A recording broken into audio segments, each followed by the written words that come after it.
Krishna.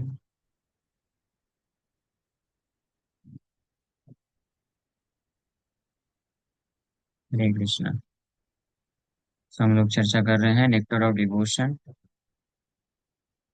Chapter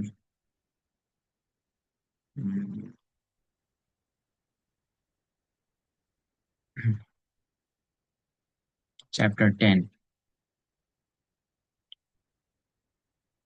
तो इस अध्याय में तो यहाँ तक चर्चा की थी। First portion, techniques of hearing and remembering. Hearing श्रवणम के ऊपर चर्चा कर लिए थे।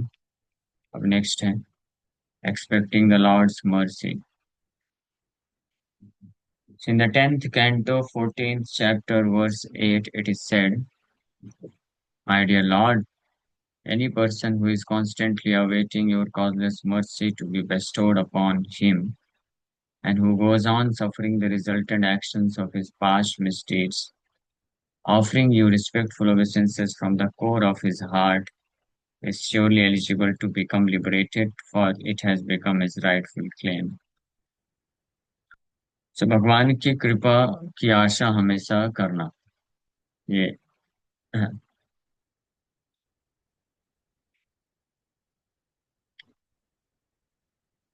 तो भगवान की कृपा की आशा, अ, कृपा को प्राप्त करने की हमेशा आशाबद्ध हम एक भाव भक्ति के गुणों में भी बताया गया है।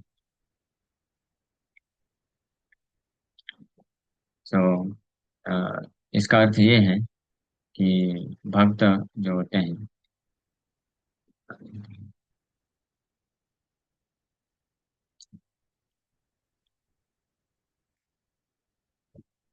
तो वो हर परिस्थिति में अपने जीवन में अपने पूर्व कर्म के अनुसार कोई ना कोई परिस्थिति आती रहती है।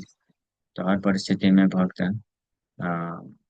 ये समझते हुए कि मेरी जितने भी डिफिकल्टीज आ रही है, चाहे शारीरिक स्तर पे, मानसिक स्तर पे, या बाहरी परिस्थितियों के अनुसार कभी समस्याएं आती हैं, तो भक्त कभी भी भगवान भगवान को दोष न देते हुए अपने ही पूर्व कर्म के मेरे फल हैं जो मुझे मिल रहे हैं, और इससे ज्यादा मिलना चाहिए था, बट भगवान कृपा करके, क्योंकि भगवान की सेवा में लगा हूँ, कृपा करके अल्प मात्रा में दे रहे हैं। ये भाव रखते हुए कि मेरे इतने पाप हैं फिर भी भगवान कृपा करके मुझे अपनी सेवा में लगा रहे हैं, तो इसका मतलब भगवान निश्चित रूप में मुझे शुद्ध करना चाहते हैं, और शुद्ध करके मेरे ऊपर कृपा जरूर करेंगे। तो और इस भाव से वो भगवान का सेवा का कार्य करता रहता है निरंतर, भगवान को प्रणाम करता है हृदय से, और अपने साधना और सेवा के कार्य को कंटिन्यू करता है। तो ऐसा जो भक्त होता है वो निश्चित रूप में जीवन से मुक्त हो जाता है, वो योग्य हो जाता है पूरी तरह से इस भाव बंधन से मुक्त होने के लिए, जिसको बोलते हैं एक्सपेक्टिंग द लॉर्ड्स मर्सी। तो ये अध्याय बहुत महत्वपूर्ण है। इस अध्याय में हम जो भी साधन करते हैं भगवान के प्रति सेवा के जो भी कार्य हैं, श्रवणम है, भक्ति में कार्य है, चाहे श्रवणम है या कीर्तनम है, या सेवा के कार्य हैं, उसमें किस प्रकार के भाव होने चाहिए, ये वर्णन किया गया है। तो पिछला टॉपिक था कि hearing process, techniques of hearing, कैसे श्रवण करना चाहिए किस भाव में, ताकि व्यक्ति मुक्त हो जाए। तो सबसे जो महत्वपूर्ण भाव है श्रवण करने का वो ये कि श्रवण हम करते हैं अपनी दूषित चेतना को पवित्र करने के लिए, ताकि भगवान का साक्षात्कार प्राप्त हो सके, भगवान का दिव्य दर्शन, भगवान के दिव्य रूप गुण लीलाओं का स्मरण या साक्षात्कार हो सके। चेतो दर्पण मार्जनम प्रिंसिपल पे श्रवण भक्त करता जाता है। और ये कई ये साधन का श्रवणम और कीर्तनम करने के दौरान जो भी कठिनाइयां आती हैं, ये दूसरे टॉपिक जो है एक्सपेक्टिंग द लॉर्ड्स मर्सी, इसमें बताया जा रहा है कि उन कठिनाइयों को भक्त जो है अपने पूर्व जन्म के कर्म का फल समझते हुए उसको सहन करता है, और उसको एक प्रोसेस ऑफ प्यूरिफिकेशन मानता है कि मेरा शुद्धिकरण का एक विधि है। और ये शुद्धिकरण के प्रोसेस के दौरान भी मुझे भगवान के सेवा में, श्रवण कीर्तन में लगे रहना चाहिए तीव्रता से। निश्चित रूप में भगवान बहुत दयालु हैं, मुझे पूर्ण रूप से शुद्ध करके अपने चरण कमलों में आश्रय प्रदान करेंगे। ये एक आशा उसके हृदय में हमेशा बनी रहती है। So this statement of Srimad Bhagavatam should be the guide of all devotees. ये भागवतम का स्टेटमेंट है। ब्रह्मा जी ये प्रार्थना करते हैं भागवत में, आ, और वर्णन करते हैं। तत्तेनुकंपा, तत्तेनुकंपा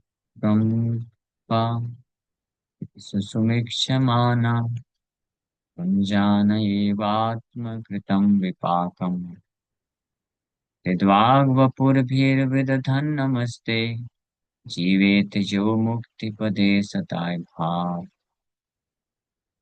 ये श्लोक है। ये श्लोक जो है भक्त का आदर्श बन जाता है। My dear lord, one who earnestly waits for you to bestow your causeless mercy upon him, all the while patiently suffering the reactions of his past misdeeds and offering you respectful obeisances with his heart, words, and body, is surely eligible for liberation, for it has become his rightful claim. ये मेरे प्रिय भगवान, ऐसा भक्त जो निरंतर आपकी अहेतु की कृपा का इंतजार करता रहता है और साथ ही साथ में अपने पूर्व कर्मों के फल को, आ, फल जो आते हैं उसको सहन करता रहता है। सहन करते हुए आपके चरण कमलों में समर्पण के भाव से सेवा अर्पण करता रहता है। और तो ऐसा भक्त जो है निश्चित रूप में मुक्ति के लिए एलिजिबल हो जाता है, तैयार हो जाता है, ये उसका राइटफुल क्लेम बन जाता है। So this statement of Srimad Bhagavatam should be the guide of all devotees. A devotee should not expect immediate relief from the reactions of his past misdeeds. एक भक्त को जो भक्ति में लगा है, सेवा करता है, साधन करता है, अपने पूर्व जन्म के कर्मों का जो फल है उससे तुरंत रिलीफ मिल जाएगा, ऐसा आशा नहीं करना चाहिए।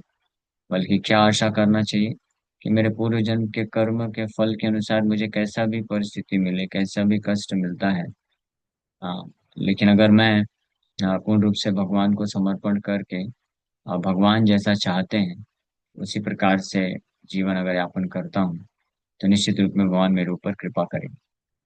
ये एक्सपेक्टेशन रहती है।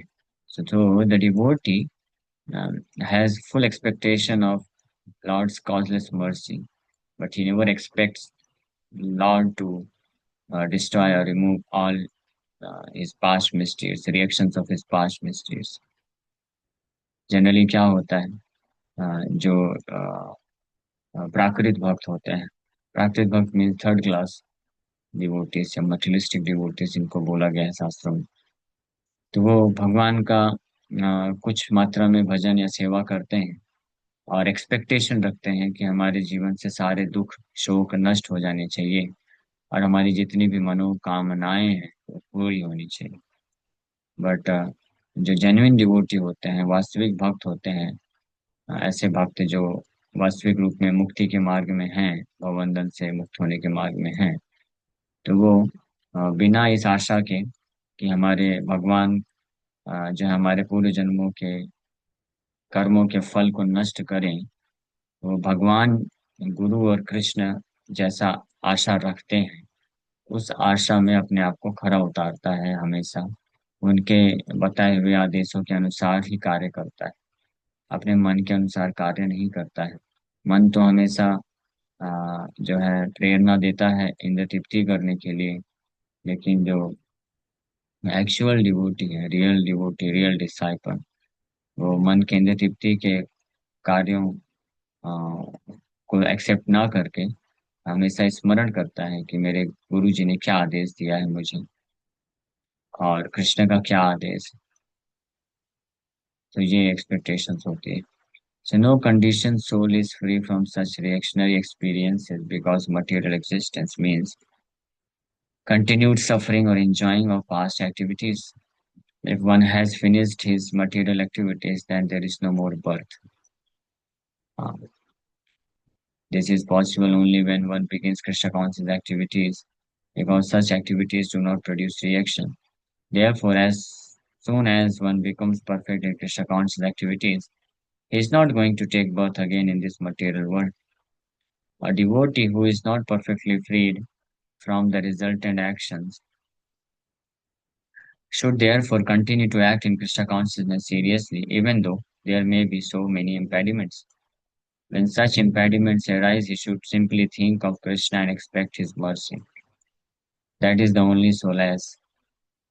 If the devotee passes his days in that spirit, it is certain that he is going to be promoted to the abode of the Lord. By such activities, he earns his claim to enter into the kingdom of God. The exact word used in this verse is Daibhak. Daibhak refers to a son's becoming the lawful inheritor of the property of the father. In a similar way, a pure devotee who is prepared to undergo all kinds of tribulations in executing Krishna conscious duties becomes lawfully qualified to enter into the transcendental abode. सो ये भौतिक जो जीवन है बद्धावस्था बद्ध जीवात्माओं के लिए ये मिला है हमारे पूर्व जन्मों के कर्म के अनुसार। तो कोई भी इस भौतिक संसार में है तो कभी वो ये एक्सपेक्ट नहीं कर सकता है to become free from all material suffering, सारे भौतिक जो कष्ट हैं उससे मुक्त हो जाए। केवल और केवल Krishna consciousness, fully Krishna conscious बनने पर ही व्यक्ति का जो पूर्व जन्मों के सारे कर्म के जो फल हैं वो टर्मिनेट होते हैं, यानी नष्ट हो जाते हैं। सो जब तक जो व्यक्ति इसलिए कृष्ण भावनामृत में आते हैं, तो जब तक पूर्ण रूप से कृष्ण भावना भावित नहीं हो गए हैं, सो हमको ये आशा नहीं करनी चाहिए कि हमारे पूर्व जन्मों के सारे कर्म जो हैं उसके फल नष्ट हो जाएं।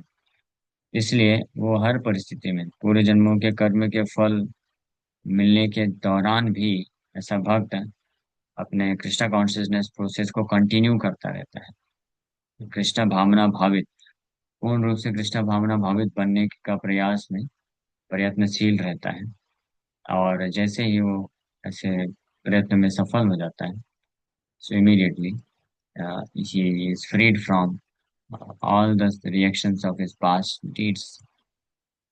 पूर्ण कृष्ण भावना भावित जैसे ही हुआ तो पूर्ण पूर्व जन्मों के कर्म के जितने भी फल है उससे वो मुक्त हो जाता है। तो कुल मिला के ये जो इसका निष्कर्ष है एक्सपेक्टिंग द लॉर्ड्स मर्सी, आज जो हमने चर्चा किया नेक्टर डिवोशन में, इसका कंक्लूजन ये है कि भक्त पूर्ण रूप से कृष्ण भावना अमृत के स्टेज को प्राप्त करने के लिए हमेशा आशा लगा के रखता है कृष्ण की कृपा के द्वारा वो स्टेज को प्राप्त करने के लिए। और उस दौरान वो माया से विचलित ना होकर के उसके पूर्व कर्मों के अनुसार अलग अलग प्रकार की परिस्थितियां जीवन में दुख सुख आते हैं, तो उसको वो सहन करता हुआ आगे बढ़ता है भगवान गुरु और कृष्ण को समर्पण करते हुए। हाँ, क्योंकि भक्ति में जीवन ऐसा है यहाँ में से जैसे वेव्स होती हैं, कभी ऊपर कभी नीचे जाते हैं। कभी जीवन में बहुत सारे दुख आएंगे, कभी सुख की अपॉर्चुनिटीज आएंगे, लेकिन दोनों ही परिस्थिति में ना तो भक्त दुख में, जब दुख जीवन में होता है तो उन दुखों से विचलित होकर के भक्ति नहीं छोड़ता है, और ना ही जब सुख प्राप्त करने के अवसर आते हैं तो उन सुखों से प्रभावित होकर के अपने प्रिंसिपल्स को त्यागता है। तो ऐसा भी नहीं करता है। तो उसको भक्त का जीवन मतलब जब तक ये भौतिक संसार में है भक्त और अपने आप को पूर्ण रूप से कृष्ण भावना भावित बनाने के प्रोसेस में लगा रहता है, तब तक उसके दिमाग में केवल यही चीज रहता है, ये दृढ़ निश्चय लक्ष्य केंद्रित रहता है उसका, ये वैसे आत्मिका बुद्धि एक ही कुरु नंदना। सो वॉट एवर में हैपन, मेरे जीवन में जो भी हो, कैसी भी परिस्थिति आए जाए, मेरा एकमात्र कर्तव्य क्या है कि मेरे गुरु, स्पिरिचुअल मास्टर, आध्यात्मिक गुरु, आचार्य जन ने मुझे जो इंस्ट्रक्शन दिया है वो मुझे पालन करना है, दैट्स ऑल। और ये पालन करते हुए बड़े फेथ के साथ वो आगे जाता है, वो विचलित नहीं होता कि जब इंद्र तृप्ति की अपॉर्चुनिटी आए तो ऐसा नहीं कि अपने गुरु के आदेशों को भूल जाए और निंदी तृप्ति के कार्य में लग जाए, या जब दुख दुख जीवन में आता है तब भी ऐसा नहीं कि गुरु के आदेशों को भूल जाए और भक्ति छोड़ करके दुखों को अपने आप को दुख से मिटाने मुक्त करने के लिए भौतिक कार्य में लग जाए।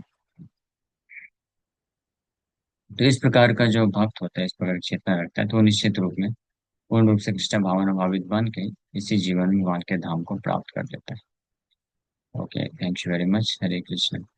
किसी भक्त का कोई प्रश्न है तो पूछ सकते हैं। मन में ऐसा रहता है कि विश तो कान्हा ही पूरी करेंगे, तो ये गलत भावना है। विश मतलब?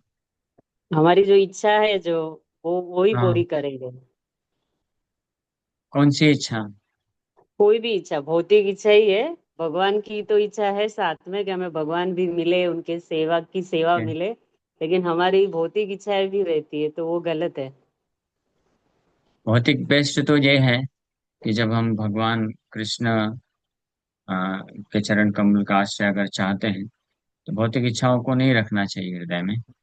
और अगर भौतिक इच्छाएं हैं और हम उन भौतिक इच्छाओं को हृदय से नहीं निकाल पा रहे हैं, तो कम से कम भगवान से यही प्रार्थना करना चाहिए कि भगवान, हमारे हृदय में अन्य कोई इच्छा न रहे, केवल आपके चरण कमलों की सेवा की इच्छा रहे। ये सेकंड बेस्ट है। एंड थर्ड बेस्ट है कि ठीक है, अगर भौतिक इच्छा होती है किसी की तो भगवान के ऊपर छोड़ना चाहिए। भगवान अगर आपको उचित लगे तो ये भौतिक इच्छा पूरी करिए, नहीं लगे तो आपकी जैसी इच्छा वैसा करिए। ये भक्त के अच्छा, जीवन नहीं, में हर यही बार तीन। ऐसा ही होता है कि प्रभु जी ये लास्ट इच्छा है, अभी नहीं मांगना है, ये लास्ट इच्छा है, अभी नहीं मांगना है, लेकिन वो इच्छा आती रहती है। वो बंद होती नहीं है कभी। हाँ, इच्छा आती रहेंगी। हाँ, ये आज का जो हमने चर्चा किया वो इसी से संबंधित ही था कि हम्म। हमारे भक्त के जीवन में बहुत सारी ऐसी भौतिक कामनाएं आएंगी, बहुत सारे ऐसे भौतिक इच्छाओं को पूर्ण करने के अपॉर्चुनिटीज, अवसर भी आएंगे। और फिर साथ साथ में बहुत सारे अनेकों प्रकार के दुख भी आते हैं। लेकिन हर परिस्थिति में भक्त का अर्थ होता है कि वो जानता है कि हमारे आध्यात्मिक गुरु और कृष्ण क्या चाहते हैं मुझसे, तो इसलिए वो कभी विचलित नहीं होता है। हाँ, जैसे उदाहरण के लिए मैं यहाँ से निकला जुहू से, अब मुझे कहीं भेजा गया है कि इस जगह पे जाके प्रोग्राम करना है। तो अभी मेरा फिक्स है कि यहाँ से मुझे वहाँ पे 1 घंटे पहुँच करके 1 घंटे में पहुँच के वहाँ पे प्रोग्राम करना है। अब मैं रास्ते में चल रहा हूँ, बीच में कोई व्यक्ति आएगा, बोलेगा कि ऐसा ऐसा अपॉर्चुनिटी है, चलो आपको यहाँ से बस कुछ ही दूरी में एक ऐसा आपको अवसर देते हैं। तो मुझे लेकिन मालूम है कि मुझे किस उद्देश्य से भेजा गया है, मुझे क्या करना है। तो मैं उसको मना कर दूंगा, नहीं नहीं चाहिए। फिर ऐसे बहुत सारे अपॉर्चुनिटीज हैं, बहुत सारे ऐसे ऑब्स्टेकल्स आ सकते हैं कि जिस ऑटो में बैठा, ऑटो वाले का टायर पंचर हो गया तो क्या करूंगा, उसके साथ मैं भी बैठ जाऊंगा? नहीं, उस गाड़ी को छोड़ करके फिर दूसरा ऑटो पकड़ूंगा, क्योंकि मेरा गोल क्लियर है, मुझे वहां पे जाना है। तो इसी प्रकार से जो भक्त का गोल क्लियर होता है, वैसे आत्मिका बुद्धि एक है कुरु नंदन, तो उसको आदर्श शिष्य, आदर्श भक्त बोलते हैं। जिसका जिसको पता रहता है कि मेरे गुरु और भगवान कृष्ण मुझसे क्या चाहते हैं। तो अगर मेरे पास ऐसी अपॉर्चुनिटी आती भी है जहाँ पे मुझे अपनी भौतिक कामनाओं को पूरा पूरा कर सकता हूँ, तो वो जानता है कि नहीं, ये मेरे गुरु महाराज का या कृष्ण का ऐसा इच्छा नहीं है, तो इसको मुझे नहीं करना है। और वो वही चीज करता है, भगवान के नाम का जप करता है, कथा सुनता है, सेवा करता है। और अपने भौतिक कार्य अगर कुछ करने भी होते हैं भौतिक जीवन को चलाने के लिए, तो उसको साफ सुथरे तरीके से करता है, स्ट्रिक्टली 4 नियम पालन करके करता है। उसमें मना नहीं है।